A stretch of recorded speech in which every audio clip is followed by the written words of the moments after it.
ਇਹ ਜਿੰਨੇ ਲੋਕ ਇੱਥੇ ਬੈਠੇ ਨੇ, ਇਹ ਜਿੰਨੇ ਲੋਕ ਇੱਥੇ ਬੈਠੇ ਨੇ, ਇਹ ਕਹਿੰਦੇ ਅਸੀਂ ਚਾਹੁੰਦੇ ਸੀ ਕਿ ਇਹ ਮਸਲਾ ਸੁਲਝ ਜਾਵੇ, ਪਰ ਬਲੱਗਣ ਪਰਿਵਾਰ ਦੀ ਆਪਸੀ ਨਾਰਾਜ਼ਗੀ ਨੇ ਗੱਲ ਵਧਾਈ ਹੈ।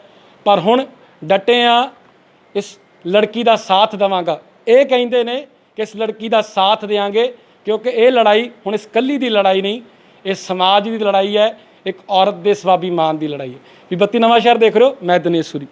ਦੋਸਤੋ ਤੁਹਾਨੂੰ ਪਤਾ ਹੀ ਹੈ ਪਿਛਲੇ 2-3 ਦਿਨਾਂ ਤੋਂ ਜਿਹੜਾ ਮਾਮਲਾ ਪੱਖਿਆ ਹੋਇਆ ਹੈ, ਸਾਬਕਾ ਬੀਜੇਪੀ ਪ੍ਰਧਾਨ ਦੀ ਬਹੂ ਏਕਤਾ ਜੀ ਨੇ ਇਹ ਐਲੀਗੇਸ਼ਨ ਲਗਾਏ ਸੀ ਕਿ ਉਹ ਆਪਣੇ ਘਰ ਵਿੱਚ ਸੇਫ ਨਹੀਂ ਹਨ ਔਰ ਉਹਨਾਂ ਨੇ ਬਗਾਵਤ ਕੀਤੀ ਹੈ ਆਪਣੇ ਸਹੁਰੇ ਦੀ, ਜਿਸ ਕਾਰਨ ਉਹਨਾਂ ਨੂੰ ਬਗਾਵਤ ਜਿਹੜਾ ਰੁੱਖ ਅਪਣਾਇਆ ਉਸ ਦੇ ਕਰਕੇ ਉਹਨੂੰ ਜਿਹੜੀ ਸਜ਼ਾ ਵੀ ਮਿਲੀ ਹੈ ਅਤੇ ਘਰੋਂ ਜਿਹੜਾ ਬਾਹਰ ਕਰ ਦਿੱਤਾ ਗਿਆ।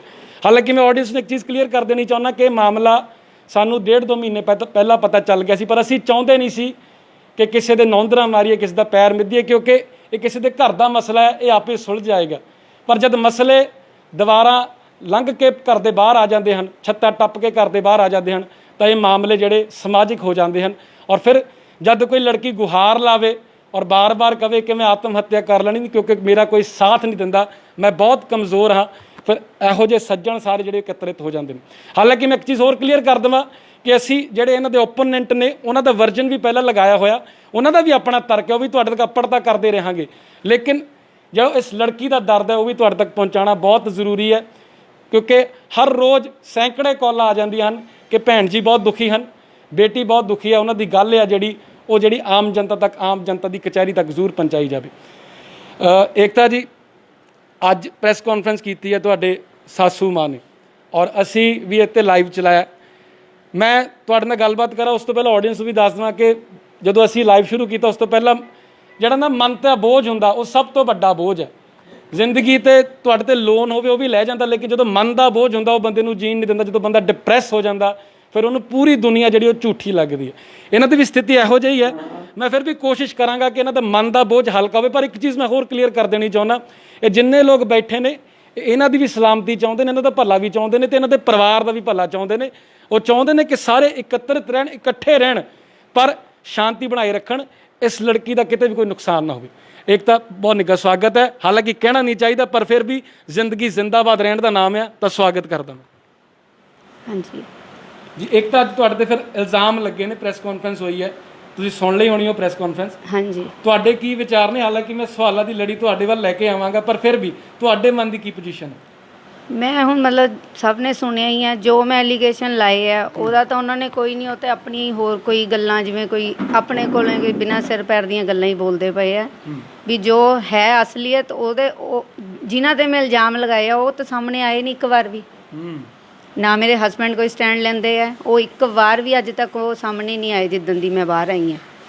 ਵੱਡੀ ਗੱਲ ਇਹੀ ਹੈ ਕਿ ਅਗਰ ਪੱਤਰਕਾਰ ਸਵਾਲ ਵੀ ਪੁੱਛਣ ਤਾਂ ਕਿਹਨੂੰ ਪੁੱਛਣ? ਜਿਹਦੇ ਤੇ ਐਲੀਗੇਸ਼ਨ ਲੱਗੇ ਸਵਾਲ ਤਾਂ ਉਹਨਾਂ ਨੂੰ ਪੁੱਛੇ ਜਾਣਗੇ ਨਾ। ਮੈਂ ਮਦਰ ਇਨ ਲਾ ਨੂੰ ਤਾਂ ਕਦੀ ਕੁਝ ਕਿਹਾ ਹੀ ਨਹੀਂ ਹੈ, ਨਾ ਉਹਨਾਂ ਦਾ ਕਦੀ ਨਾਮ ਕੋਈ ਚਰਚਾ ਕੀਤੀ ਹੈ, ਨਾ ਕੁਝ ਹੋਇਆ, ਤੇ ਉਹਨਾਂ ਦਾ ਆਉਣ ਦਾ ਤਾਂ ਕੋਈ ਮਤਲਬ ਬਣਦਾ ਹੀ ਨਹੀਂ ਹੈ ਵੀ ਉਹਨਾਂ ਦੀ ਤਾਂ ਕੋਈ ਇਸ ਚੀਜ਼ ਦੇ ਵਿੱਚ ਕੋਈ ਰੋਲ ਹੀ ਨਹੀਂ ਹੈ। ਉਹਨਾਂ ਕਦੀ ਅੱਜ ਤੱਕ ਜੋ ਵੀ ਹੋਇਆ ਨਾ ਉਹਨਾਂ ਨੇ ਮੇਰੇ ਨਾਲ ਕੁਝ ਕੀਤਾ, ਨਾ ਕਦੀ ਉਹ ਆਉਂਦੇ ਆ, ਨਾ ਉਹਨਾਂ ਨੇ ਮੈਨੂੰ ਕਦੀ ਆਪਣੇ ਪੁੱਤਰ ਨੂੰ ਸਮਝਾਉਣ ਦੀ ਕੋਸ਼ਿਸ਼, ਉਹ ਬਸ ਉਹਨਾਂ ਦਾ ਰੋਲ ਘਰ ਤੱਕ ਉਹਨਾਂ ਨੇ ਰੱਖਿਆ ਹੋਇਆ। ਪਰ ਹੁਣ ਅੱਜ ਉਹਨਾਂ ਦਾ ਆਉਣ ਦਾ ਕਿਆ ਮਕਸਦ ਸੀ? ਪਰ ਉਹਨਾਂ ਨੇ ਇਹ ਗੱਲ ਜ਼ਰੂਰ ਕਹੀ ਇੱਕ ਤਾਂ ਕਿ ਅਗਰ ਤੁਸੀਂ ਐਲੀਗੇਸ਼ਨ ਵਾਪਸ ਲੈ ਲੈਂਦੇ ਹੋ ਫਿਰ ਅਸੀਂ ਤੁਹਾਨੂੰ ਅਸੈਪਟ ਕਰਾਂਗੇ, ਬਹੂ ਦੇ ਤੌਰ 'ਤੇ ਰੱਖਾਂਗੇ ਘਰ ਵਿੱਚ, ਜੋ ਤੁਹਾਡੀ ਡਿਮਾਂਡ ਹੈ ਉਹ ਸਾਰੀ ਡਿਮਾਂਡ ਪੂਰੀ ਕਰਾਂਗੇ, ਪਰ ਤੁਸੀਂ ਜਿਹੜੇ ਐਲੀਗੇਸ਼ਨ ਲਗਾਏ ਨੇ ਉਹ ਵਾਪਸ ਲੈ ਲਓ। ਨਾਲ ਦੀ ਨਾਲ ਇਹ ਵੀ ਗੱਲ ਕਲੀਅਰ ਕੀਤੀ ਹੈ ਕਿ ਤੁਸੀਂ 2 ਮਹੀਨੇ ਪਹਿਲਾਂ ਇੱਕ ਐਪਲੀਕੇਸ਼ਨ ਦਿੱਤੀ ਸੀ, ਉਸ ਵਿੱਚ ਜਿਹੜੇ ਇਹ ਐਲੀਗੇਸ਼ਨ ਜਿਹੜੇ ਆਰੋਪ ਹੁਣ ਲਗਾਏ ਨੇ ਫਿਜ਼ੀਕਲ ਅਬਿਊਜ਼ ਦੇ ਜਾਂ ਜਿਵੇਂ ਤੁਸੀਂ ਕਹੇ ਛੇੜਖਾਨੀ ਦੇ, ਉਹ ਪਹਿਲਾਂ ਤੁਸੀਂ ਦਰਜ ਨਹੀਂ ਕਰਾਏ। ਉਹਦਾ ਕਾਰਨ ਵੀ ਦੱਸ ਦਿਓ ਅਤੇ ਵਜ੍ਹਾ ਵੀ ਦੱਸ ਦਿਓ। ਇਹ ਕਾਰਨ ਇਹ ਸੀ ਵੀ ਹੁਣ ਜਿਵੇਂ ਪਹਿਲਾਂ ਮੈਨੂੰ ਇਹ ਸੀ ਚਲੋ ਵੀ ਫੈਮਿਲੀ ਕੋਈ ਨਹੀਂ ਚਾਹੁੰਦਾ ਮੇਰਾ ਘਰ ਟੁੱਟੇ, ਮੈਨੂੰ ਇਹ ਉਮੀਦ ਸੀ ਵੀ ਚਲੋ ਜਿਵੇਂ ਬਹੁਤ ਜ਼ਿਆਦਾ ਮੈਂ ਪਰੇਸ਼ਾਨ ਹੋਈ, ਇਸ ਲਈ ਮੈਨੂੰ ਇਹ ਸਟੈਪ ਚੁੱਕਣਾ ਪਿਆ। ਪਰ ਮੈਂ ਇੰਨਾ ਵੀ ਨਹੀਂ ਸੀ ਚਾਹੁੰਦੀ ਵੀ ਹਾਂ ਇਸ ਹੱਦ ਤੱਕ ਵੀ ਮੈਨੂੰ ਜਾਣਾ, ਮੈਂ ਸੋਚਿਆ ਵੀ ਨਹੀਂ ਸੀ ਵੀ ਇੰਨੀ ਹੱਦ ਤੱਕ ਇਹ ਮਸਲਾ ਖਤਮ, ਕਿਉਂਕਿ ਉਹ ਆਪਣੀ ਪਾਵਰ ਦਾ ਉਹਨਾਂ ਨੂੰ ਗਰੂਰ ਬਹੁਤ ਆ। ਮੈਡਮ ਤੁਸੀਂ ਨਾ ਹੱਦ ਕਰਦੇ ਰਹਿੰਦੇ, ਥੋੜ੍ਹਾ ਕਲੀਅਰ ਕਰੀਏ ਕਿਹੜੀ ਹੱਦ? ਕਿਉਂਕਿ ਜੇ ਤੁਸੀਂ ਕਹਿੰਦੇ ਮੈਨੂੰ ਖਰਚਾ ਨਹੀਂ ਦਿੰਦੇ, ਇਹ ਆਮ ਘਰਾਂ ਦੀਆਂ ਗੱਲਾਂ ਨੇ, ਕਿਹੜੀ ਹੱਦ ਤੁਸੀਂ ਇੱਕ ਵਾਰੀ ਕਲੀਅਰ ਤਾਂ ਕਰੋ ਨਾ। ਨਹੀਂ ਹੁਣ ਜਿੱਦਾਂ ਬਰਦਾਸ਼ਤ ਕਰਨ ਦੀ ਵੀ ਕੋਈ ਲਿਮਿਟ ਹੁੰਦੀ ਆ, ਹਰ ਇੱਕ ਹੁੰਦਾ ਨਾ ਬੰਦਾ ਨਹੀਂ ਕੁੱਟਮਾਰ ਨਹੀਂ, ਮੈਂਟਲੀ ਜਿਵੇਂ ਟੌਰਚਰ, ਜਿਵੇਂ ਬੰਦੇ ਦਾ ਹਰ ਚੀਜ਼ ਨੂੰ ਕਹਿੰਦੇ ਹੁੰਦੇ ਨਾ ਹਫ਼ਤੇ ਬਾਅਦ ਮਹੀਨੇ ਬਾਅਦ ਦੀ ਲੜਾਈ ਚੱਲਦੀ ਹੈ ਘਰਾਂ ਦੇ ਵਿੱਚ।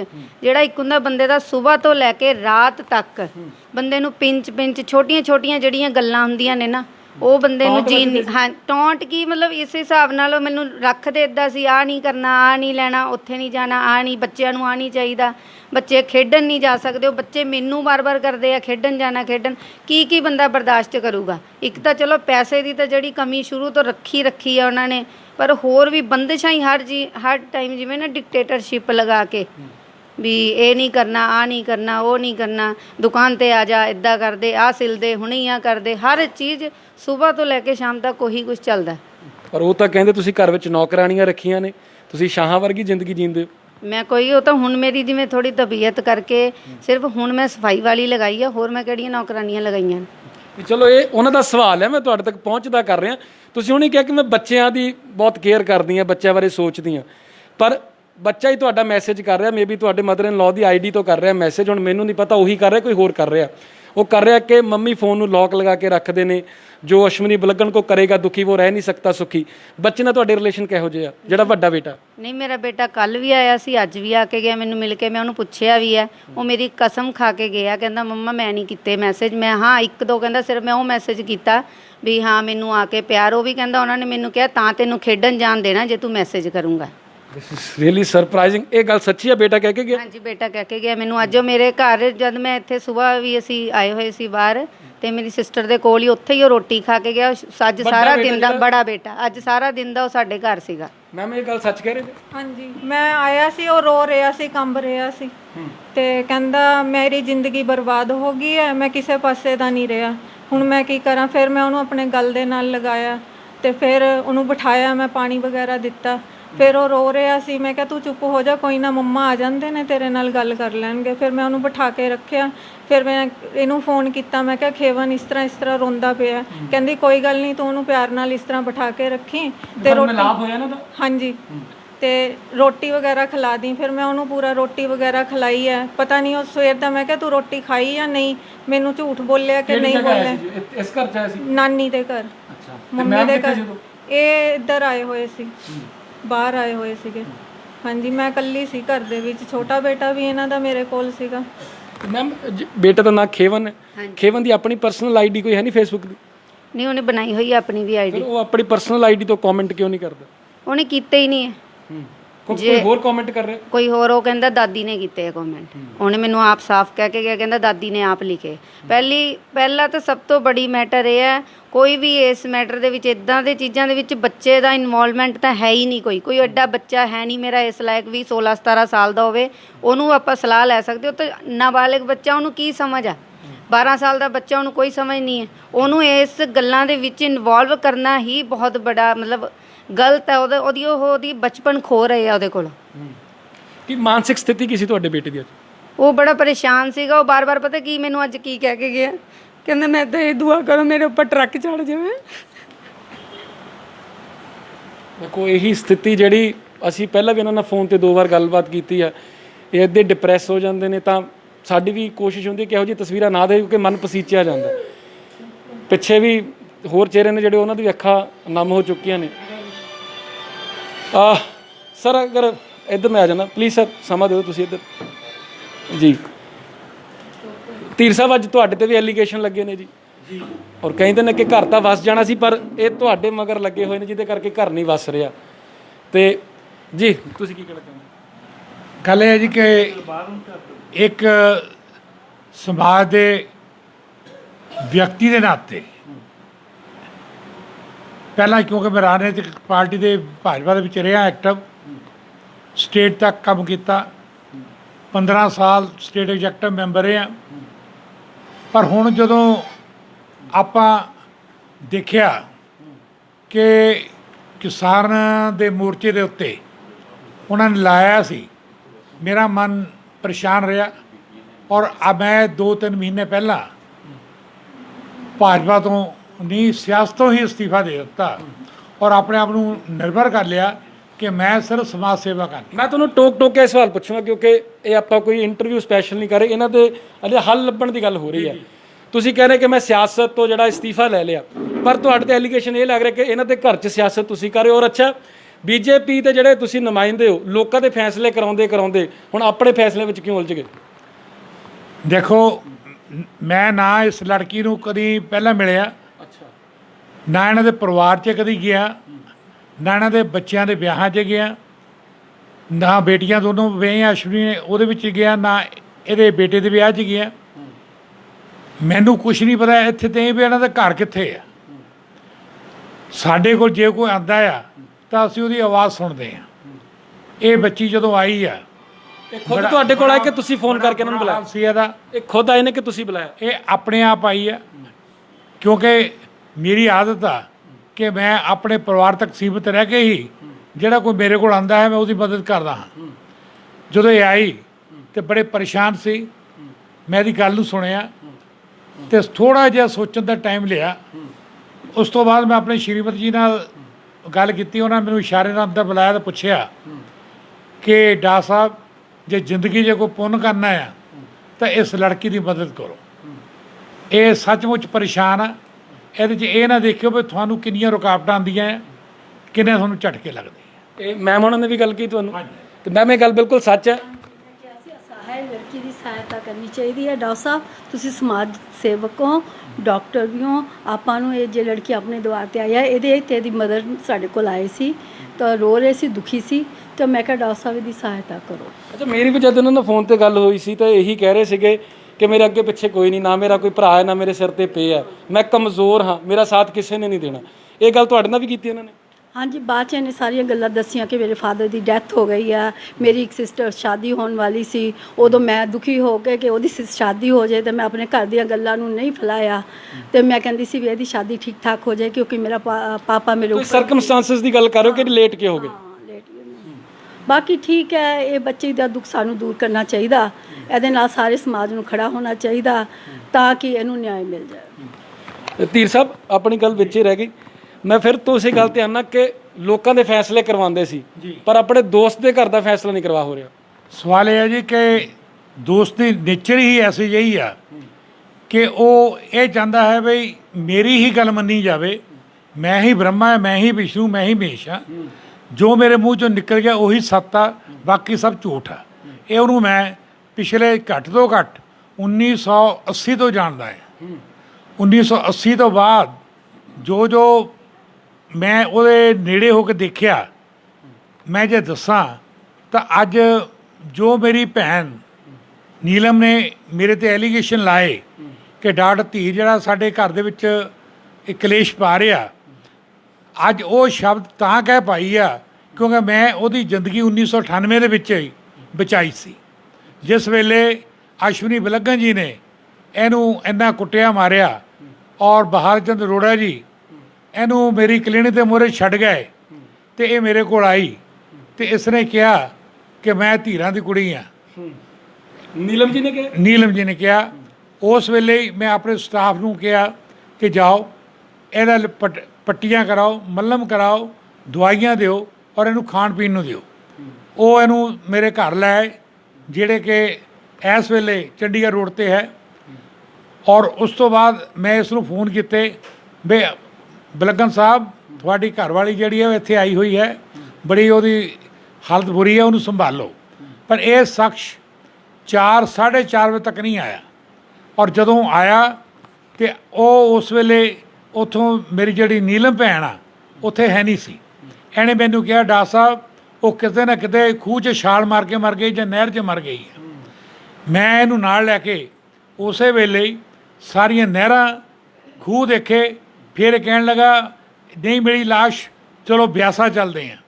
ਉੱਥੇ ਅਸੀਂ ਰਾਤ ਨੂੰ 8:30-9 ਵਜੇ ਬਿਆਸਾ ਪਹੁੰਚੇ ਔਰ ਜਦੋਂ ਉੱਥੇ ਵੀ ਲੋਕਾਂ ਨੂੰ ਪੁੱਛਿਆ ਵੀ ਇੱਥੇ ਕਿਸੇ ਨੇ ਛਾਲ ਤਾਂ ਨਹੀਂ ਮਾਰੀ, ਮੁਸ਼ਿਆਰਿਆਂ ਨੂੰ ਪੁੱਛਿਆ, ਉਹਨਾਂ ਨੇ ਆਲੇ ਦੁਆਲੇ ਜਿਹੜੇ ਵੀ ਲੋਕ ਰਹਿੰਦੇ ਸੀ ਉਹਨਾਂ ਨੇ ਕਿਹਾ ਜੀ ਇੱਥੇ ਕੋਈ ਐਸੀ ਗੱਲ ਨਹੀਂ ਹੋਈ ਘਟਨਾ। ਤਾਂ ਇਹ ਮੈਨੂੰ ਕਹਿੰਦਾ ਜੀ ਉਹ ਹੁਣ ਮੇਰੇ ਸਹੁਰੇ ਚਲੇ ਗਏ ਹੋਣੀ ਆ।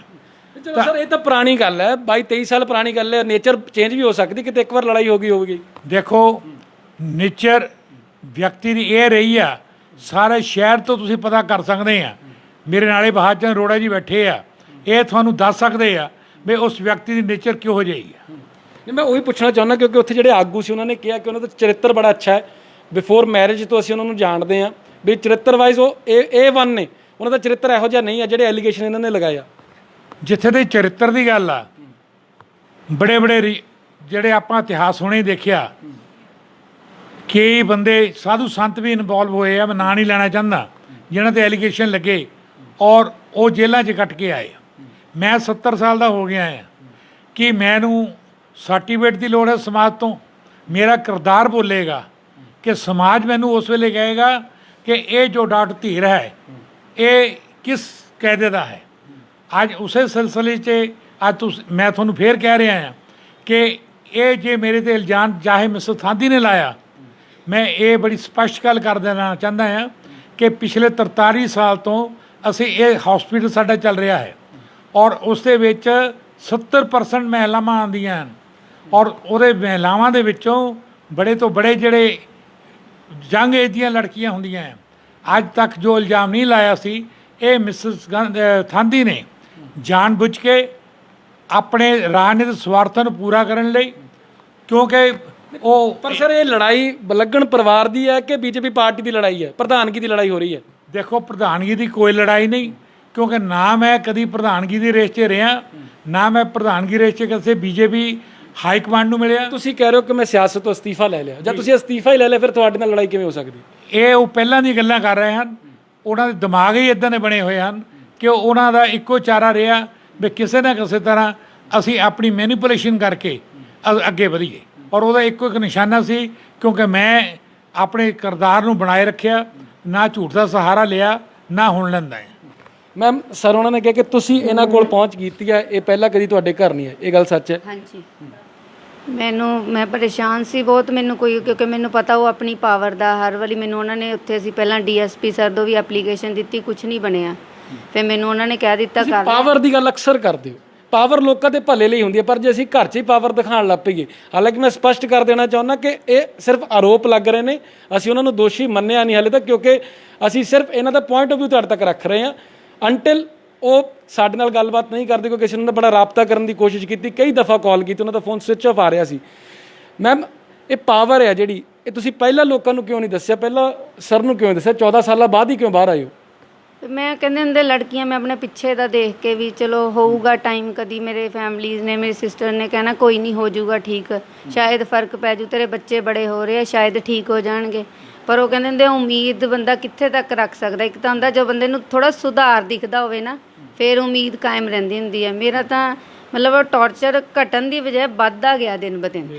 ਇਹਨਾਂ ਨੇ ਇਹ ਦੇਖ ਲਿਆ ਵੀ ਜੇ ਕੋਈ ਕਮਜ਼ੋਰ ਹੈ ਦੱਬ ਰਹੀ ਹੈ ਤਾਂ ਇਹਨੂੰ ਹੋਰ ਦਬਾਈ। ਉਹਨਾਂ ਨੇ ਮੈਨੂੰ, ਤੁਸੀਂ ਕੀ ਸਮਝਦੇ, ਮੈਨੂੰ ਡੋਰਮੈਟ ਸਮਝ ਲਿਆ ਵੀ ਜੇ ਮੈਂ ਦੱਬ ਰਹੀ ਸੀ ਤਾਂ ਵੀ ਇਹਨੂੰ ਹੁਣ ਅਸੀਂ ਪੂਰੀ ਤਰ੍ਹਾਂ ਕੁਚਲ ਸਕਦੇ ਮੈਂ ਇੱਕ ਟੈਕਨੀਕਲ ਸਵਾਲ ਲੈਣਾ ਜੀ, ਕਿਉਂਕਿ ਬਹੁਤ ਟੈਕਨੀਕਲ ਮਾਹਿਰ ਬੈਠੇ ਆ, ਫੇਸਬੁੱਕ ਗਿਆਨੀ ਬੜੇ ਬੈਠੇ ਨੇ, ਹਾਲਾਂਕਿ 90% 95% ਜਿਹੜੀ ਸਾਡੀ ਆਡੀਅנס ਆ ਉਹਨਾਂ ਕੋਲ ਇੱਕ ਥਰਮਾਮੀਟਰ ਹੈ, ਰੱਬ ਨੂੰ ਉਹ ਰਿਕੁਐਸਟ ਕਰਦੇ ਨੇ, ਉਹ ਕਰਾਮਾਤ ਹੋ ਜਾਂਦੀ ਹੈ, ਸੱਚਾਈ ਜਿਹੜੀ ਉਹ ਪੇਸ਼ ਹੋ ਜਾਂਦੀ ਹੈ, ਪਰ 5% ਜਿਹੜੇ ਆ ਉਹ ਗਿਆਨੀ ਵੀ ਹੁੰਦੇ ਨੇ। ਟੈਕਨੀਕਲੀ ਗੱਲ ਇੱਕ ਇਹ ਵੀ ਹੈ ਕਿ 14 ਸਾਲਾਂ ਵਿੱਚ ਤੁਸੀਂ ਜਦੋਂ ਲਾਸਟ ਟਾਈਮ ਪ੍ਰੈਸ ਕਾਨਫਰੰਸ ਕੀਤੀ ਸੀ, ਤੁਸੀਂ ਕਿਹਾ 14 ਸਾਲਾਂ ਵਿੱਚ 4 ਵਾਰੀ ਉਹਨਾਂ ਨੇ ਟਰਾਈ ਕੀਤਾ, ਪਰ 3 ਵਾਰੀ ਚਲੋ, ਪਰ ਲੋਕ ਇਹ ਕਹਿੰਦੇ ਨੇ ਕਿ ਜਿਹਨਾਂ ਦਾ ਦਿਮਾਗ ਇਸ ਤਰ੍ਹਾਂ ਹਫਸ਼ੀ ਹੋ ਜਾਵੇ, ਹਵਸ 'ਚ ਆ ਜਾਵੇ, ਉਹ ਤਾਂ ਡੇਲੀ ਅਪਰੋਚ ਕਰਦਾ। 14 ਸਾਲਾਂ ਵਿੱਚ 3 ਵਾਰੀ, ਔਰ 3 ਵਾਰੀ ਤੁਸੀਂ, ਤੁਹਾਨੂੰ ਯਾਦ ਵੀ ਹੈ, ਮੈਂ ਫਿਰ ਗੱਲ ਤੁਹਾਨੂੰ ਕਲੀਅਰ ਕਰ ਦਿੰਦਾ ਕਿ 14 ਸਾਲਾਂ 'ਚ ਸਿਰਫ 3 ਵਾਰੀ ਇੱਦਾਂ ਨਹੀਂ ਹੋ ਸਕਦਾ। ਜੇ ਉਹਨਾਂ ਦਾ ਮਾਈਂਡ ਇਹੋ ਜਿਹਾ ਆ ਕਿ ਤੁਹਾਨੂੰ ਹਵਸ ਦਾ ਸ਼ਿਕਾਰ ਬਣਾਉਣਾ ਚਾਹੁੰਦੇ ਸੀ, ਫਿਰ ਤਾਂ ਰੋਜ਼ ਟਰਾਈ ਕਰਦੇ। ਨਹੀਂ, ਉਹਨਾਂ ਨੇ ਕੋਸ਼ਿਸ਼ ਬਹੁਤ ਕੀਤੀ ਹੈ, ਪਰ ਮੈਂ ਆਪਣੇ ਆਪ ਨੂੰ ਮਤਲਬ ਮੈਨੂੰ ਪਤਾ ਚੱਲ ਗਈ ਸੀ ਉਹਨਾਂ ਦੀ ਨੀਅਤ।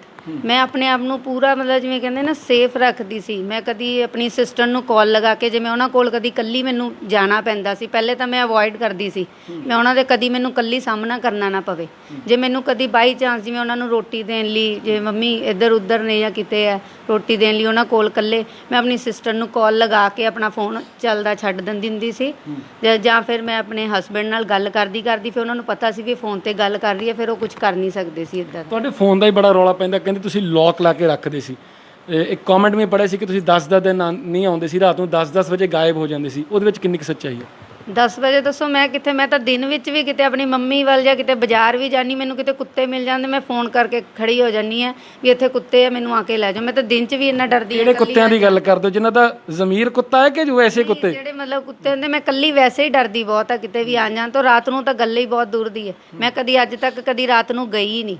ਫੋਨ ਨੂੰ ਲੌਕ ਕਿਉਂ ਲਗਾਉਂਦੇ ਸੀ? ਫੋਨ ਨੂੰ ਲੋਕ ਮੈਂ ਬੱਚਿਆਂ ਤੋਂ ਅੱਜ ਕੱਲ ਹਰ ਕੋਈ ਲਗਾਉਂਦਾ ਹੈ, ਕੋਈ ਇਸ਼ੂ ਨਹੀਂ ਹੈ। ਪਾਸਵਰਡ ਕਿਹਨੂੰ ਕਿਹਨੂੰ ਪਤਾ ਸੀ ਉਸ ਪਾਸਵਰਡ ਮੇਰੇ ਹਸਬੰਡ ਮੈਨੂੰ ਪੁੱਛਦੇ, ਹਸਬੰਡ ਨੂੰ ਮੈਂ ਪਾਸਵਰਡ ਦੱਸ ਕੇ ਰੱਖਦੀ ਸੀ, ਕਿਉਂਕਿ ਉਹ ਤਾਂ ਮੇਰਾ ਫੋਨ ਲੈ ਕੇ ਸਾਰੀ ਰਾਤ ਹਿਸਾਬ ਕਰਦੇ ਰਹਿੰਦੇ ਹੁੰਦੇ ਸੀ, ਮੈਂ ਸੋ ਜਾਂਦੀ ਤੁਹਾਡੇ ਸੀ। ਫੋਨ ਤੋਂ? ਹਾਂਜੀ, ਉਹ ਕਹਿੰਦੇ ਮੇਰਾ ਫੋਨ ਚਾਰਜ ਨਹੀਂ, ਆਪਣਾ ਫੋਨ ਚਾਰਜਿੰਗ ਤੇ ਲਗਾ ਕੇ ਮੇਰੇ ਫੋਨ ਤੋਂ ਹਿਸਾਬ ਕਰਦੇ ਸੀ ਉਹ ਰਾਤ ਨੂੰ। ਤੁਹਾਡੇ ਹਸਬੰਡ ਨਾਲ ਰਿਲੇਸ਼ਨ ਕਿਹੋ ਜਿਹੇ ਸੀ? ਮਤਲਬ ਉਹ ਤਾਂ ਨਾਰਮਲ ਠੀਕ ਚੱਲਦੇ, ਪਰ ਉਹ ਜਿੱਦਾਂ ਉਹਨਾਂ ਨੇ ਉੱਧਰ ਪ੍ਰੈਸ਼ਰਾਈਜ਼ ਕੀਤਾ ਹੁੰਦਾ ਸੀ, ਉਹ ਮੈਨੂੰ ਪਿੰਚ ਬਹੁਤ, ਜਿਵੇਂ ਉਹਨਾਂ ਨੇ ਨਾ ਮੈਨੂੰ ਵੀ ਦਬਾ ਕੇ ਹੀ ਰੱਖਣਾ ਇਹਨੂੰ ਹਰ ਟਾਈਮ, ਮੇਰੀ ਕਦੀ ਕੋਈ ਗੱਲ ਨਹੀਂ ਮੰਨਣੀ, ਡਿਕਟੇਟਰਸ਼ਿਪ ਵੀ ਹਾਂ ਮੈਂ ਹੀ ਮੈਂ, ਉਹਨਾਂ ਦੀ ਇੱਕ ਥਿੰਕਿੰਗ ਕੀ ਹੈ ਵੀ ਮੈਂ ਹੀ ਮੈਂ ਆ ਬਸ। ਠੰਡਾ ਦਿੱਤਾ ਜਿਵੇਂ ਹਸਬੈਂਡ ਵਾਈਫ ਹੁੰਦਾ, ਇਮੋਸ਼ਨਸ ਚੱਲਦੇ ਰਹਿੰਦੇ ਆ, ਕਦੀ ਪਿਆਰ ਮੁਹੱਬਤ ਦੀ ਕਦੀ ਗੱਲ ਨਹੀਂ, ਕਦੀ ਤੁਹਾਡਾ ਦੁੱਖ ਦਰਦ ਸਾਂਝਾ ਨਹੀਂ ਕੀਤਾ? ਨਹੀਂ, ਉਹਨਾਂ ਨੂੰ ਮੇਰੇ ਨਾਲ ਫੀਲਿੰਗ ਕੋਈ ਨਹੀਂ ਸੀ, ਉਹ ਸਿਰਫ ਮੈਨੂੰ ਇਦਾਂ ਸੀ ਵੀ ਹਾਂ ਜੇ ਤੂੰ ਰੋਟੀ ਸਾਡੀ ਬਣਾ ਰਹੀ ਹੈ ਤਾਂ ਅਸੀਂ ਤੈਨੂੰ ਰੋਟੀ ਖਿਲਾ ਰਹੇ ਹਾਂ ਬਸ। ਜੇ ਮੈਂ ਬਿਮਾਰ ਹੋ ਜਾਵਾਂ ਤਾਂ ਮੇਰੇ ਮੰਮੀ ਦੇਖਣ, ਫਿਰ ਉਹ ਮੰਮੀ ਨਹੀਂ ਕਰਨਾ ਮੇਰਿਆਂ ਨੇ ਵੀ ਹਾਂ ਅਸੀਂ ਨਹੀਂ ਤੈਨੂੰ ਸੰਭਾਲ ਸਕਦੇ, ਸਾਡੇ ਕੋਲ ਕੋਈ ਰੋਟੀ ਨਹੀਂ ਹੈ ਤੇਰੇ ਲਈ, ਜਦ ਬਣਾਉਣ ਜੋਗੀ ਹੋ ਜਾਏਗੀ ਤਾਂ ਸਾਡੇ ਕੋਲ ਆ ਜਾਏ। ਉਹ ਤਾਂ ਕਹਿੰਦੇ ਕਿ ਅਸੀਂ ਤੁਹਾਨੂੰ 20,000 ਰੁਪਇਆ ਪਰ ਮੰਥ ਦੇ ਰਹੇ ਹਾਂ ਤੇ ਤੁਸੀਂ ਆਪਣਾ ਖਰਚਾ ਕਰੋ, ਉਸ ਤੋਂ ਅਲੱਗਾ ਜਿਹੜਾ ਖਰਚਾ ਹੈ ਉਹ ਵੀ ਅਸੀਂ ਕਰਾਂਗੇ। 20,000 ਨਾਲ ਸਿਰਫ ਘਰ ਚਲਾ ਲਓ ਆਪਣਾ। ਨਹੀਂ, 14 ਸਾਲ ਦਾ ਹੁਣ ਜਿਹੜਾ ਇਹਨਾਂ ਨੇ 5 ਮਹੀਨੇ ਮੈਨੂੰ ਖਰਚਾ ਦਿੱਤਾ, ਉਹ 14 ਸਾਲ ਕਵਰ ਹੋ ਜਾਣਗੇ। ਇਹ ਸਿਰਫ ਹੁਣ ਫੈਸਲਾ ਹੋਇਆ ਸੀ। ਕੀ ਖਰਚਾ ਕਰਦੇ? 20,000 ਦੇ ਵਿੱਚ ਮੇਰੇ ਤੋਂ ਸਾਰੇ ਖਰਚੇ, ਹੁਣ ਮੈਂ ਕਾਪੀ ਲਗਾਈ ਹੋਈ ਸੀ, ਮੈਨੂੰ 1-1 ਰੁਪਈਆ ਵੀ ਲਿਖਣਾ ਪੈਂਦਾ ਹੁੰਦਾ ਸੀ। ਜੇ ਉਹਦੇ ਵਿੱਚ 10 ਰੁਪਏ ਵੀ ਘੱਟ ਦਿੰਦੇ, ਮੈਨੂੰ ਇਕੱਠਾ 20 ਨਹੀਂ ਸੀ ਦਿੰਦੇ, ਪਹਿਲਾਂ 5,000 ਦੇਤਾ, ਫਿਰ ਕੀ ਖਰਚਾ, ਬੱਚੇ 10 ਰੁਪਏ ਵੀ ਲੈ ਗਿਆ ਉਹ ਵੀ ਲਿਖਣੇ, 5 ਰੁਪਏ ਵੀ ਖਰਚੇ ਉਹ ਕਹਿੰਦੇ ਹੋ ਵੀ ਕਿ ਕਿਸ਼ਤਾਂ 'ਚ ਮਿਲਦੇ ਸੀ 5 ਕਰਕੇ, ਉਹ ਵੀ ਕੀ ਸਾਰੇ ਖਰਚੇ। ਫਿਰ ਇਹ ਕਹਿੰਦੇ ਸੀ ਨਹੀਂ ਖਰਚੇ, ਸਿਰਫ ਇੱਕ ਦੁੱਧ ਦਾ ਖਰਚਾ ਨਹੀਂ ਸੀ ਹੁੰਦਾ, ਬਾਕੀ ਬਿਜਲੀ ਦਾ ਬਿੱਲ, ਘਰ ਦੇ ਵਿੱਚ ਟੁੱਟ ਭੱਜ, ਤੁਹਾਨੂੰ ਪਤਾ ਖਰਚਾ ਕੋਈ ਨਾ ਕੋਈ ਹੋਇਆ ਹੀ ਰਹਿੰਦਾ, ਕਦੀ ਕੋਈ ਘਰ ਦੀ ਚੀਜ਼ ਲੈਣੀ ਹੈ। ਜਦ ਕਿ ਉੱਥੇ ਫੈਸਲੇ 'ਚ ਸਿਰਫ ਗੱਲ ਹੋਈ ਸੀ ਖਾਣ ਪੀਣ ਦਾ ਖਰਚਾ ਤੇ ਬੱਚਿਆਂ ਦੇ ਆਪਣੇ ਇਹਨਾਂ ਦੇ ਪਰਸਨਲ ਖਰਚੇ ਲਈ ਪੈਸੇ ਦੇਣੇ। ਇਹਨਾਂ ਨੇ ਆ ਕੇ ਉਹ ਵੀ ਸਾਰੇ ਕਹਿੰਦੇ ਸਾਨੂੰ, ਕਹਿੰਦੇ ਕੀ ਗਵਾਹ, ਅਸੀਂ ਤਾਂ ਨਹੀਂ ਕਿਸੇ ਦੀ ਮੰਨਦੇ, ਸਾਡੀ ਮਰਜ਼ੀ ਹੈ, ਅਸੀਂ ਜੋ ਕਰਵਾਉਣਾ। ਮੈਂ ਇੱਕ ਸਵਾਲ ਜ਼ਰੂਰ ਪੁੱਛਣਾ ਕਿ ਤੁਹਾਡਾ ਨਿਸ਼ਾਨਾ ਕੀ ਹੈ? ਡਿਵੋਰਸ ਚਾਹੁੰਦੇ ਹੋ, ਇਨਸਾਫ ਚਾਹੁੰਦੇ ਹੋ, ਕਿਸ ਤਰੀਕੇ ਦਾ ਇਨਸਾਫ ਚਾਹੁੰਦੇ ਹੋ? ਲੇਕਿਨ ਉਸ ਤੋਂ ਪਹਿਲਾਂ ਇੱਕ ਸਵਾਲ ਬਹੁਤ ਜ਼ਰੂਰੀ ਹੈ, ਉਹ ਇਹ ਹੈ ਕਿ ਜਦੋਂ ਤੁਸੀਂ ਲਾਸਟ ਟਾਈਮ ਘਰ ਛੱਡਿਆ ਉਹਦਾ ਕਾਰਨ ਕੀ ਬਣਿਆ, ਉਹ ਸਿਚੁਏਸ਼ਨ, ਉਹ ਸਰਕਮਸਟੈਂਸਸ ਜ਼ਰੂਰ ਕਲੀਅਰ ਕਰੋ, ਕਿਉਂਕਿ ਇਹ ਜਿਹੜਾ ਮੁੱਦਾ ਹੈ ਹੁਣ ਸਮਾਜਿਕ ਮੁੱਦਾ ਹੋ ਗਿਆ। ਘਰੋਂ ਬਾਹਰ ਅਸ਼ਵਨੀ ਬਲੱਗਣ ਜੀ ਨੇ ਕਿਹਾ ਤੁਸੀਂ ਜਾਓ, ਤੁਹਾਡੇ ਹਸਬੈਂਡ ਨੇ ਕਿਹਾ, ਆਪ ਮੁਹਾਰੇ ਆ ਗਏ, ਕੀ ਕਾਰਨ ਕੀ ਵਰਿਆ ਘਰੋਂ ਬਾਹਰ ਆਉਣ ਦਾ? ਨਹੀਂ, ਉਹ ਸਾਰੇ ਉਸ ਟਾਈਮ ਤੇ ਜਿੱਦਾਂ ਇਹਨਾਂ ਨੇ ਪੂਨਮ ਮਾਨਿਕ ਜ਼ਿਲ੍ਹਾ ਪ੍ਰਧਾਨ ਹੈ, ਉਹ ਸਾਰੇ ਆਏ ਉੱਥੇ, ਉਹਨਾਂ ਨੇ ਮੈਨੂੰ ਮਤਲਬ ਕਹਿ ਦਿੱਤਾ ਵੀ ਪਤਾ ਨਹੀਂ ਇਹਨਾਂ ਨੇ ਕੀ, ਇਹਨਾਂ ਦੀ ਸਾਜ਼ਿਸ਼ ਸੀ ਜਾਂ ਇਹ ਆਪਣੀ, ਇਹਨਾਂ ਨੂੰ ਪਤਾ ਸੀ ਵੀ ਸਾਡੀ ਪਾਵਰ ਹੈ। ਪਹਿਲਾਂ ਮੈਨੂੰ ਇਹ ਦੱਸੋ ਵੀ ਮੇਰੇ ਘਰ ਦੀ ਚਾਬੀ ਹੈ, ਇਹਨਾਂ ਨੇ ਤਾਲੇ ਲਗਾ ਕੇ ਚਾਬੀ ਪੂਨਮ ਮਾਨਿਕ ਨੂੰ ਦੇਣ ਦਾ, ਉਹ ਕੌਣ ਹੁੰਦੇ ਆ ਮੇਰੇ ਘਰ ਦੀ ਚਾਬੀ ਲੈਣ ਵਾਲੇ? ਮੈਨੂੰ ਘਰੋਂ ਬੇਘਰ ਕਰਕੇ, ਉਹਨਾਂ ਨੂੰ ਇਹ ਨਹੀਂ ਹੈ ਵੀ ਕੋਈ ਉਹ ਲੇਡੀਜ਼ ਆ ਵੀ ਹਾਂ ਲੜਕੀ ਕਿੱਥੇ ਰੁਲੂਗੀ। ਹਜੇ ਉਹ ਲੋਕ ਕਹਿੰਦੇ ਆ ਜੀ ਲੇਡੀਜ਼ ਤੁਹਾਡੇ ਜ਼ਿਲ੍ਹਾ ਪ੍ਰਧਾਨ ਆ, ਤੁਸੀਂ ਉਹਨਾਂ ਕੋਲ ਗੱਲ ਕਰੋ। ਉਹ ਉਲਟਾ ਉਹ ਮੈਨੂੰ ਘਰੋਂ ਬੇਘਰ ਕਰਕੇ ਮੇਰੇ ਘਰ ਨੂੰ ਤਾਲੇ ਲਾ ਕੇ ਚਾਬੀ ਆ ਉਹਨਾਂ ਕੋਲ ਹੈ। ਨਹੀਂ, ਮੈਮ ਦੀ ਸੋਚ ਤਾਂ ਬਹੁਤ ਚੰਗੀ ਹੈ ਜੀ। ਉਹ ਤਾਂ ਉੱਥੇ ਧਰਨਾ ਵੀ ਲਗਾਇਆ ਸੀ, ਲੁਧਿਆਣੇ ਇੱਕ ਵਾਰੀ ਰੇਪ ਹੋਇਆ ਸੀ, ਉਹ ਕਹਿੰਦੇ ਵੀ ਸਾਨੂੰ ਜਿਹੜੇ ਲੋਕਾਂ ਨਾਲ ਤਰਾਸ਼ਦੀ ਹੁੰਦੀ ਅੱਗੇ ਹੋ ਕੇ ਆਉਣਾ ਚਾਹੀਦਾ। ਮੈਮ ਦੀ ਤਾਂ ਸੋਚ ਹੀ ਬੜੀ ਚੰਗੀ ਹੈ ਜੀ, ਪੂਨਮ ਮਾਨਿਕ ਜੀ ਦੀ। ਗੱਲਾਂ ਕਰਨ ਵਿੱਚ ਸੋਚ, ਕਹਿੰਦੇ ਸਭ ਜਦ ਕਹਿੰਦੇ ਸੱਚਾਈ ਦੇ ਨਾਲ ਤੁਰਨਾ ਹੁੰਦਾ ਨਾ, ਅਸਲੀ ਬੰਦੇ ਦਾ ਉਦੋਂ ਪਤਾ ਚੱਲਦਾ। ਨਹੀਂ, ਮੇਰੇ ਨਾਲ ਪਹਿਲਾਂ ਉਹਨਾਂ ਨੇ ਸਿਰਫ ਮੇਰੇ ਨਾਲ ਦਿਖਾਵਾ ਕੀਤਾ ਸੀ, ਤੇਰੇ ਨਾਲ ਆ, ਅਸੀਂ ਤੇਰੇ ਨਾਲ ਆ, ਪਰ ਮੈਨੂੰ ਜਦ ਹੁਣ ਤੁਸੀਂ ਇਹ ਸੋਚੋ ਕਾਹਦਾ ਮੇਰੇ ਨਾਲ, ਜਿਹੜੇ ਮੈਂ ਬੇਘਰ ਹੋਈ ਵੀ ਆ ਤੇ ਮੇਰੀ ਚਾਬੀ ਉਹ ਲੈ ਕੇ ਬੈਠੇ ਆ। ਮੈਡਮ ਕੋਲ ਚਾਬੀ? ਹਾਂਜੀ, ਪੂਨਮ ਮਾਨਿਕ ਕੋਲ ਚਾਬੀ ਹੈ, ਤੇ ਇਹ ਸਾਰੇ ਮਿਲ ਕੇ ਇਹਨਾਂ ਦੀ ਇਹੀ ਪਾਰਟੀ ਵਾਲੇ, ਥਾਂਦੀ ਮੈਮ, ਸਾਰੇ ਵਰਿੰਦਰ ਕੌਰ ਥਾਂਦੀ, ਇਹ ਸਭ ਮੈਨੂੰ ਇਹੀ ਧਮਕੀਆਂ ਦਿੰਦੇ ਆ ਵੀ ਤੂੰ ਕਰ ਕੀ ਲਏਂਗੀ, ਸਾਡੀ ਬਹੁਤ ਉੱਪਰ ਤੱਕ ਪਾਵਰ ਹੈ, ਵੀ ਇਹ ਤੁਹਾਡਾ ਕੁਝ ਵਿਗਾੜ ਨਹੀਂ। ਇਸੇ ਦਮ ਤੇ ਹੀ ਮੇਰੇ ਫਾਦਰ ਇਨ ਲੋ ਮਤਲਬ ਮੈਨੂੰ ਡਰਾ ਧਮਕਾਓ, ਜਿਹੜੇ ਮੈਂ ਬਲਕਿ ਸ਼ਹਿਰ ਦੇ ਜਿਹੜੇ ਵੀ ਲੋਕ ਮੇਰੀ ਹੈਲਪ ਨੂੰ ਆਉਂਦੇ ਜਾਂ ਮੇਰੇ ਰਿਲੇਟਿਵ, ਉਹਨਾਂ ਨੂੰ ਵੀ ਡਰਾਉਂਦੇ ਧਮਕਾਉਂਦੇ ਆ। ਉਹ ਹੁਣ ਜਿੱਦਾਂ ਧੀਰ ਅੰਕਲ ਹੈ, ਉਹਨਾਂ ਨੂੰ ਵੀ ਪ੍ਰੈਸ਼ਰ ਪਾ ਰਹੇ, ਉਹਨਾਂ ਨੂੰ ਇਹ ਜ਼ੋਰ ਲੱਗਾ ਵੀ ਇਹਦੀ ਸਾਰੀ ਸਪੋਰਟ ਤੋੜ ਦਈਏ ਤੇ ਅਸੀਂ ਇਹਨੂੰ ਕਿਸੇ ਤਰੀਕੇ ਫੇਰ ਸਪੋਰਟ ਟੁੱਟ ਰਹੀ ਹੈ ਕਿ ਵੱਧ ਰਹੀ ਹੈ ਦਿਨੋਂ ਦਿਨ? ਨਹੀਂ, ਟੁੱਟਦੇ ਨਹੀਂ, ਉਹ ਤਾਂ ਚਲੋ ਭਗਵਾਨ ਦੀ ਕਹਿੰਦੇ ਕਿਰਪਾ, ਜਿੱਥੇ ਬੁਰੇ ਲੋਕ ਘੁੰਮਦੇ ਆ ਉੱਥੇ ਅੱਛੀ ਦੁਨੀਆ ਕਾਇਮ ਹੀ ਤਾਂ ਹੀ ਹੈ, ਜੇ ਦੁਨੀਆ ਤੇ ਅੱਛਾਈ ਹੈ। ਜੀ ਮੈਂ ਗੱਲ ਪੁੱਛਣੀ ਚਾਹੁੰਦਾ, ਜਿਹੜੇ ਪ੍ਰਧਾਨ ਨੇ ਪੂਨਮ ਮਾਨਿਕ ਨਾਮ ਉਹਨਾਂ ਦਾ ਜੀ, ਪੂਨਮ ਮਾਨਿਕ ਜੀ ਹੈ ਜੀ, ਉਹ ਕਹਿੰਦੇ ਚਾਬੀ ਉਹਨਾਂ ਕੋਲ ਹੈ। ਬੀਜੇਪੀ ਵਿੱਚ ਤੁਸੀਂ ਰਹੇ ਹੋ ਤੇ ਉਹ ਵੀ ਜਿਵੇਂ ਸ਼ਹਿਰ ਦੇ ਪ੍ਰਧਾਨ ਨੇ ਬੀਜੇਪੀ ਦੇ, ਤੇ ਚਾਬੀ ਉਹ ਆਪ ਲੈ ਕੇ ਇਹ ਬਾਹਰ ਤੁਰੇ ਫਿਰਦੇ ਨੇ, ਇਹ ਗੱਲ ਤੁਹਾਨੂੰ ਕਿੰਨੀ ਕੁ ਜਾਇਜ਼ ਲੱਗਦੀ ਹੈ? ਜਾਂ ਵੈਸੇ ਤਾਂ ਬੀਜੇਪੀ ਲੋਕਾਂ ਦੇ ਹੱਕਾਂ ਦੀ ਗੱਲ ਕਰਦਾ ਹੈ, ਔਰਤਾਂ ਦੇ ਹੱਕਾਂ ਦੀ ਗੱਲ ਕਰਦਾ ਹੈ, ਫਿਰ ਉਹ ਚਾਬੀ ਲੈ ਕੇ ਉਹਨਾਂ ਨੇ ਇੱਕ ਵਾਰ ਸੋਚਿਆ ਵੀ ਨਹੀਂ ਕਿ ਕਿੱਥੇ ਜਾਣਗੇ, ਇਹ ਗੱਲ ਨੂੰ ਕਿੰਨਾ ਕੁ ਜਾਇਜ਼ ਸਮਝਦੇ ਹੋ? ਦੇਖੋ, ਬੀਜੇਪੀ ਤਾਂ ਮਹਿਲਾ ਦਾ ਵੀ ਬਹੁਤ ਸਨਮਾਨ ਕਰਦੀ ਹੈ ਔਰ ਮਹਿਲਾਵਾਂ ਜੁੜੀਆਂ ਵੀ ਉਹਦੇ ਨਾਲ, ਪਰ ਅਫਸੋਸ ਦੀ ਗੱਲ ਇਹ ਆ ਵੀ ਹਰ ਇੱਕ ਜਿਹੜਾ ਗਿਰੂਆ ਕੱਪੜਾ ਪਾਉਣ ਵਾਲਾ ਵਿਅਕਤੀ ਸੰਤ ਨਹੀਂ ਹੁੰਦਾ। ਔਰ ਇਸੇ ਤਰ੍ਹਾਂ ਬੀਬੀ ਪੂਨਮ ਨੇ ਵੀ ਹਰ ਤਰੀਕੇ ਨਾਲ ਜਿੱਥੇ ਸਮਾਜ ਨੂੰ ਗੁੰਮਰਾਹ ਕਰ ਰਹੀ ਹੈ, ਉੱਥੇ ਆਪਣੀ ਪਾਰਟੀ ਨੂੰ ਵੀ ਗੁੰਮਰਾਹ ਕਰ ਰਹੀ ਹੈ। ਮੈਂ ਪਾਰਟੀ ਨੂੰ ਵੀ ਇਹ ਚੇਤਾਵਨੀ ਦੇਣਾ ਚਾਹੁੰਦਾ ਹਾਂ, ਜੇ ਇਹੋ ਜਿਹੇ ਬੰਦੇ, ਥਾਂਦੀ ਵਰਗੇ ਬੰਦੇ ਇਸ ਸਮਾਜ ਨੂੰ ਚਲਾਉਂਦੇ ਰਹੇ ਤਾਂ ਉਹ ਦਿਨ ਦੂਰ ਨਹੀਂ ਕਿ ਨਵੇਂ ਸ਼ਹਿਰ 'ਚ ਕੀ, ਪੰਜਾਬ 'ਚ ਕੀ, ਹਿੰਦੁਸਤਾਨ 'ਚ ਵੀ ਬੀਜੇਪੀ ਦਾ ਨਾਂ ਲੈਣ ਵਾਲਾ ਕੋਈ ਨਹੀਂ ਰਹੂਗਾ। ਬੀਜੇਪੀ ਦੇ ਜਿਹੜੇ ਸੀਨੀਅਰ ਅਫੀਸ਼ੀਅਲਸ ਨੇ ਉਹਨਾਂ ਤੱਕ ਇਹ ਗੱਲ ਪਹੁੰਚਾਉਂਗੇ, ਕਿਉਂਕਿ ਦੇਖੋ ਇਹ ਗੱਲ ਬਹੁਤ ਸੀਰੀਅਸ ਹੈ ਜਿਵੇਂ ਇਹ ਦੱਸ ਰਹੇ ਨੇ। ਹਾਲਾਂਕਿ ਪੂਨਮ ਮਾਣਿਕ ਮੈਮ ਨੂੰ ਅਸੀਂ ਕਈ ਵਾਰੀ ਸਟੇਜਾਂ ਤੋਂ ਸੁਣਿਆ, ਬੜਾ ਅੱਛਾ ਬੋਲਦੇ ਨੇ, ਉਹ ਔਰਤਾਂ ਦੇ ਹੱਕਾਂ ਦੀ ਗੱਲ ਕਰਦੇ ਨੇ, ਪਰ ਇਹ ਅਣਗਹਿਲੀ ਕਿਵੇਂ ਹੋ ਗਈ ਮੈਨੂੰ ਸਮਝ ਨਹੀਂ ਆ ਰਹੀ ਕਿ ਇੱਕ ਔਰਤ ਬਾਰ-ਬਾਰ ਰੋ ਰਹੀ ਹੈ, ਉਹ ਫੋਨ ਕਰਕੇ ਮੀਡੀਆ ਨੂੰ ਕਹਿ ਰਹੀ ਹੈ, ਬੀਜੇਪੀ ਦੇ ਸਾਬਕਾ ਜਿਹੜੇ ਉਦੋਂ ਦੇ ਅਹੁਦੇਦਾਰ ਉਹਨਾਂ ਨੂੰ ਕਾਲ ਕਰਕੇ ਕਹਿ ਰਹੀ ਹੈ ਕਿ ਮੈਂ ਆਤਮ ਹੱਤਿਆ ਕਰ ਲੈਣੀ ਆ, ਮੇਰੀ ਜ਼ਿੰਦਗੀ ਦਾ ਹੁਣ ਕੋਈ ਟੀਚਾ ਨਹੀਂ ਹੈ, ਮੇਰੀ ਬੜੀ ਜਿਹੜੀ ਹੈ ਨਿੰਦਿਆ ਹੋ ਚੁੱਕੀ ਹੈ, ਬੇਅਦਬੀ ਹੋ ਚੁੱਕੀ ਹੈ, ਮੈਂ ਜਿਹੜਾ ਸੰਸਾਰ ਹੀ ਤਿਆਗ ਦੇਣਾ। ਉਹਨਾਂ ਨੂੰ ਇਹ ਨਜ਼ਰ ਨਹੀਂ, ਇਹ ਤੇ ਚਾਬੀ ਨਜ਼ਰ ਆ ਗਈ। ਦੇਖੋ ਇਹਦੇ ਵਿੱਚ ਸਰਾਸਰ ਦੋਸ਼ ਪੰਜਾਬ ਪ੍ਰਧਾਨ ਅਸ਼ਵਨੀ ਸ਼ਰਮਾ ਦਾ ਹੈ, ਜਿਨ੍ਹਾਂ ਨੇ ਮਿਸਟਰ ਥਾਂਦੀ ਨੂੰ ਇੰਨੀ ਖੁੱਲ੍ਹ ਦੇ ਦਿੱਤੀ ਹੈ ਕਿ ਉਹ ਕਹਿੰਦੇ ਹਨ ਕਿ ਜੋ ਥਾਂਦੀ ਵਰਿੰਦਰ ਕੌਰ ਥਾਂਦੀ ਹੈ ਉਹ ਮੇਰੀ ਮਾਂ ਹੈ। ਅੱਜ ਮਾਂ ਨੂੰ ਰਾਜਧਾਨੀ 'ਚ ਨਹੀਂ, ਆਪਣੇ ਚੰਡੀਗੜ੍ਹ 'ਚ ਨਹੀਂ, ਉਹਨਾਂ ਨੇ ਦਿੱਲੀ ਦੇ ਤਖਤ ਤੱਕ ਪਹੁੰਚਾ ਦਿੱਤਾ ਹੈ।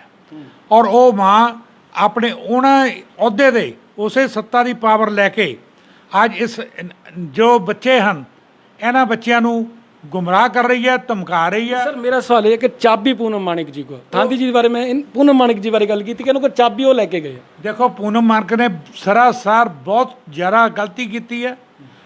ਉਹਨੇ ਮਹਿਲਾਵਾਂ ਇੱਕ ਦੇ ਨਾਲ ਇਹਦੇ ਨਾਲ ਨਹੀਂ ਗਲਤੀ ਕੀਤੀ, ਉਹਨੇ ਸਾਰੇ ਹਿੰਦੁਸਤਾਨ ਦੀ ਮਹਿਲਾਵਾਂ ਨੂੰ ਕਿਹਾ ਹੈ ਕਿ ਜਾਂ ਤਾਂ ਤੁਸੀਂ ਗਲਤ ਪਤੀ ਨਾਲ ਜਾਂ ਗਲਤ ਪੇਰੈਂਟਸ ਨਾਲ ਖੜੋ, ਔਰ ਉਹ ਗਲਤ ਪੇਰੈਂਟਸ ਨਾਲ ਖੜ ਗਈ ਆ, ਇਹ ਗਲਤ ਸਹੁਰੇ ਨਾਲ ਖੜ ਗਈ ਆ, ਇਹ ਗਲਤ ਪਰਿਵਾਰ ਨਾਲ ਖੜ ਗਈ ਹੈ, ਕਿਉਂਕਿ ਉਹਦੇ ਰਾਜਨੀਤਿਕ ਹਿੱਤ ਹਨ, ਜਦ ਕਿ ਇਹ ਮਹਿਲਾ ਦਰ ਦਰ ਭਟਕ ਰਹੀ ਹੈ, ਜਿਸ ਨੂੰ ਰੋਟੀ ਦਾ ਵੀ ਨਹੀਂ ਪਤਾ ਵੀ ਸਵੇਰੇ ਕਿੱਥੇ ਖਾਣੀ ਹੈ, ਕਿੱਥੇ ਸ਼ਾਮ ਖਾਣੀ ਹੈ। ਇੱਕ ਪਾਸੇ ਪੂਨਮ ਕਹਿੰਦੀ ਹੈ ਮੈਂ ਆਸ਼ੂਤੋਸ਼ ਦੀ ਚੇਲੀ ਹਾਂ, ਔਰ ਇੱਕ ਪਾਸੇ ਉਹ ਇਹਨਾਂ ਗਰੀਬਾਂ ਨੂੰ ਸਤਾ ਰਹੀ ਹੈ।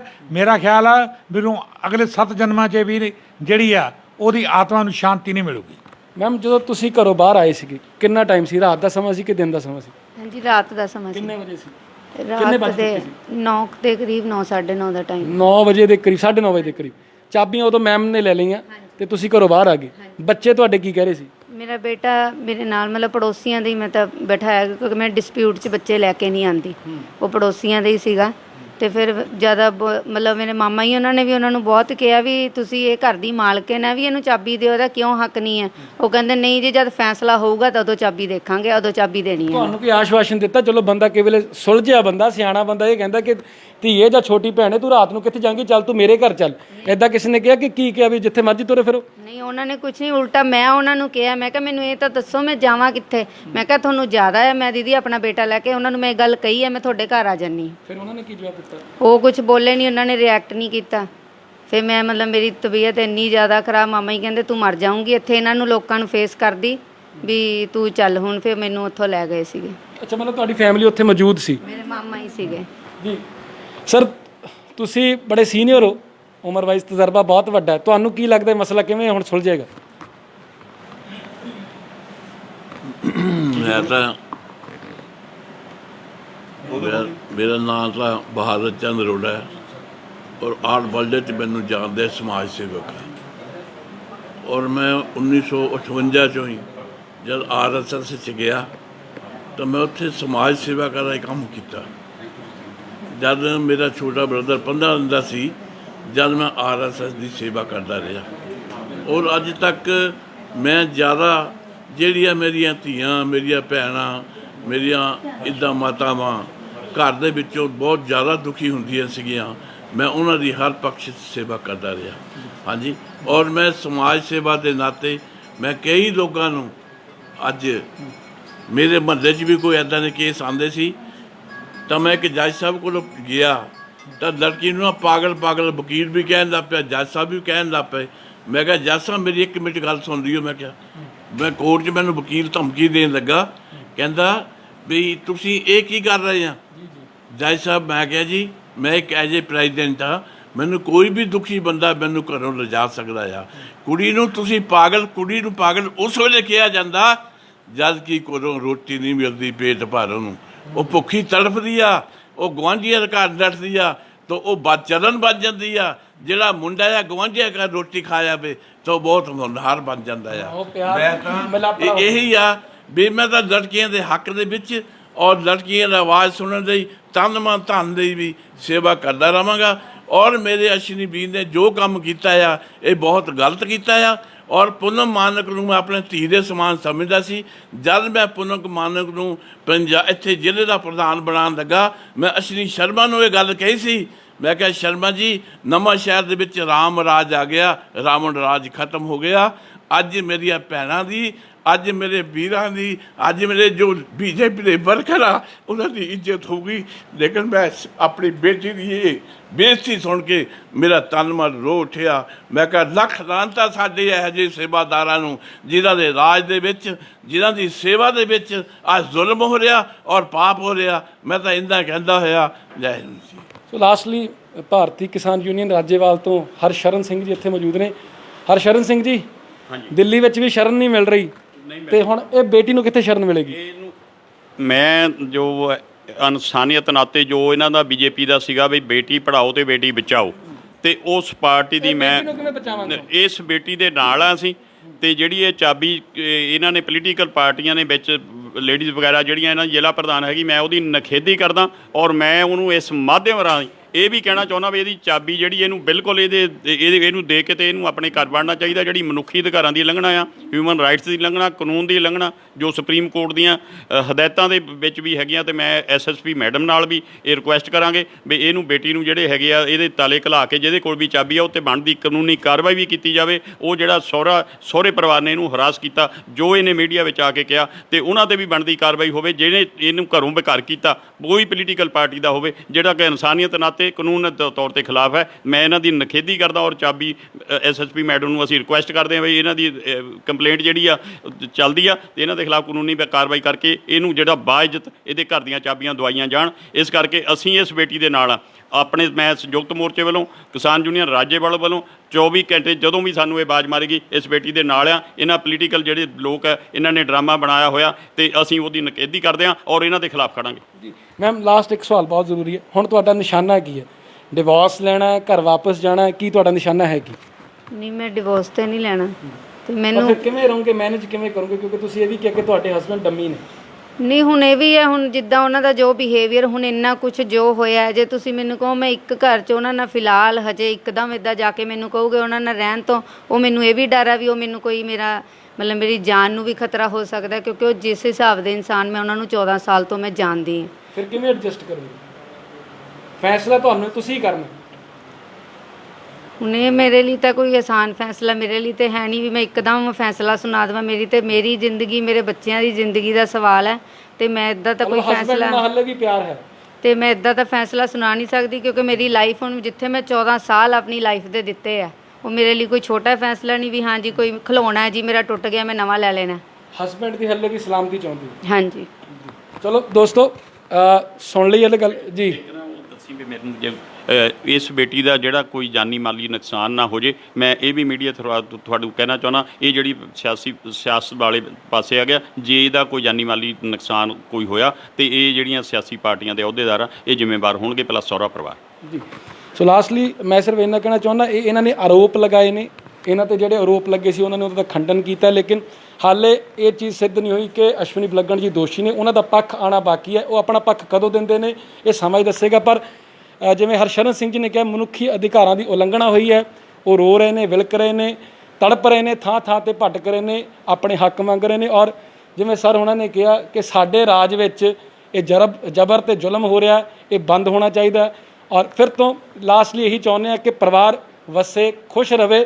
ਲੇਕਿਨ ਜਿਵੇਂ ਇਹਨਾਂ ਨਾਲ ਵਤੀਰਾ ਹੋਇਆ, ਜਿਵੇਂ ਦੱਸ ਰਹੇ ਨੇ ਕਿ ਰਾਤੀ 9:30 ਵਜੇ ਕੱਢਿਆ ਗਿਆ, ਉਹ ਚੀਜ਼ ਬਿਲਕੁਲ ਉਹਦੀ ਨਿਖੇਧੀ ਬਣਦੀ ਹੈ, ਮੰਦਭਾਗੀ ਹੈ। ਕਿਉਂਕਿ ਇੱਕ ਪਾਸੇ ਅਸੀਂ ਬੇਟੀ ਪੜਾਓ ਬੇਟੀ ਬਚਾਓ ਦੀ ਗੱਲ ਕਰਦੇ ਹਾਂ ਤੇ ਦੂਜੇ ਪਾਸੇ ਸਾਡੀਆਂ ਬੇਟੀਆਂ ਅਗਰ ਸਾਨੂੰ 9:30 ਵਜੇ ਸੜਕਾਂ 'ਤੇ ਰੁਲਣਗੀਆਂ ਤਾਂ ਅਸੀਂ ਸੇਫ ਕਿੱਥੇ? ਬਣੇ ਰਹਿਣਾ ਵੀ ਬੱਤੀ ਨਵਾਂ ਸ਼ਹਿਰ ਨਾਲ। ਆਪਣੀ ਛੋਟੀ ਵੀ ਦਿਨੇਸ਼ਵਰੀ, ਕੈਮਰਾ ਪਰਸਨ ਵਿਜੇ ਕੋਲ ਇਜਾਜ਼ਤ ਦਿਓ। ਬਹੁਤ ਜਲਦੀ ਫਿਰ ਹਾਜ਼ਰ ਹੋਵਾਂਗੇ। ਸਤਿ ਸ਼੍ਰੀ ਅਕਾਲ।